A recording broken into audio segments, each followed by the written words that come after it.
અવારનવાર સમાચારો અને અહેવાલો સામે આવતા હોય છે કે સરકારી બસના ડ્રાઈવરો પોતાનો અને લોકોનો જીવ જોખમમાં મૂકતા હોય છે। ત્યારે આવા જ એક સમાચાર સામે આવી રહ્યા છે કે જીએસઆરટીસીની બસ જ્યારે હિંમતનગરથી આગળ જતી હતી ત્યારે પ્રાંતિજ પાસે પહોંચતા તેમને યાદ આવ્યું કે સાયલા પાસે અમારે એક હોલ્ડ કરવાનો હતો। ત્યારે પ્રાંતિજથી સાયલા સુધી 9 કિલોમીટર સુધી રોંગ સાઈડમાં બસ ચલાવી અને પોતાના સહિત 50 જેટલા મુસાફરોનો જીવ જોખમમાં મૂક્યો હતો। શું છે સમગ્ર ઘટના, વાત કરીશું આ વિડીયોમાં।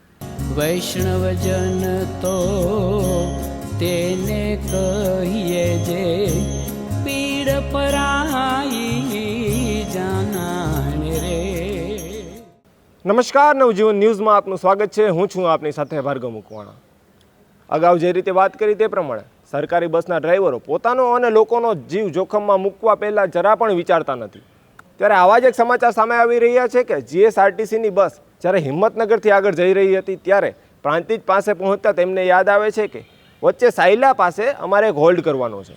કેમ કે હાઈવે હોટલોનો જીએસઆરટીસી સાથે કોન્ટ્રાક્ટ હોય છે કે ત્યાં 20 મિનિટ હોલ્ડ કર્યા બાદ ડ્રાઈવર અથવા કંડક્ટરને એક 200 રૂપિયાની ટિકિટ આપવામાં આવે છે, જે ડ્રાઈવર અથવા કંડક્ટરે પોતાના ઉચ્ચ અધિકારીને સોંપવાની હોય છે। તે માટે તેમણે પ્રાંતિજથી લઈને સાયલા સુધીનો નેશનલ હાઈવેનો રૂટ રોંગ સાઈડમાં કવર કરી અને પોતાની તથા બસમાં સવાર 51 લોકોના જીવને જોખમમાં મૂક્યો હતો। આ વિડીયો ઉતારું છું કે આ રોંગ સાઈડ લીધી છે, આટલી વિડીયો પણ ઉતારું છું અને મને કમ્પ્લેન બુક પણ આપો, હું ઓનલાઈન કરીશ કમ્પ્લેન। એક બે જણ બોલો રોંગ સાઈડ લે છે,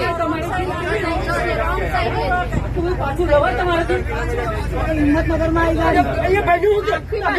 ડ્રાઇવિંગ કરો છો ને એ ભાઈ નું કરવા દઈએ, ગાડી પાછી લાવવાની એ કઈ મને કમ્પ્લેન બુક આપો ભાઈ તમે। અરે બધી પબ્લિક ના પાડે છે, બધી પબ્લિક ના પાડે છે। અરે પૈસા લે તો પૈસા લે તો હોટલ ને પૈસા લેવાના તો તમને રોક્યા છે?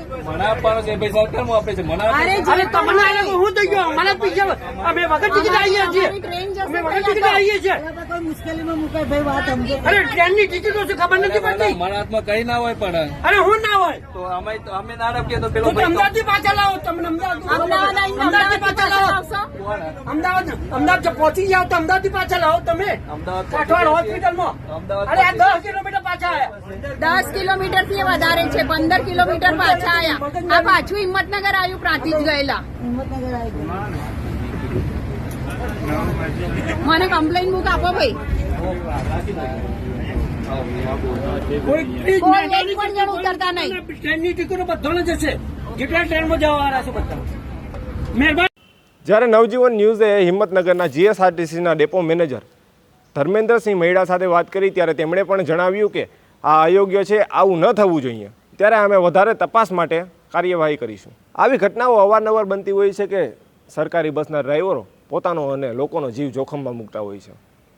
ત્યારે ક્યારેક તેઓ કેફી પીણા પીને બસની ડ્રાઇવિંગ કરતા હોય છે, તો ક્યારેક આવી રીતે રોંગ સાઈડમાં બસો ચલાવતા હોય છે, ક્યારેક હાઈ સ્પીડમાં બસો જતી હોય છે, તો ક્યારેક એટલા અકસ્માતો સર્જાતા હોય છે। ત્યારે અમદાવાદની અંદર એએમટીએસ બસે 8 જેટલા વાહનોને ટક્કર મારીની ઘટના પણ હમણાં જ સામે આવી। ત્યારે હવે આ જીએસઆરટીસીની બસ 9 કિલોમીટર જેટલું રોંગ સાઈડનું નેશનલ હાઈવે ઉપર અંતર કાપીને 50 જેટલા લોકોનો જીવ જોખમે મૂકે છે। ત્યારે જીએસઆરટીસી દ્વારા કહેવામાં આવતા સૂત્રો વધુ બસ, સારી બસ અને સલામત સવારી એસટી અમારી, એવા સૂત્રો ક્યાં જાય છે તે ખબર નથી પડતી।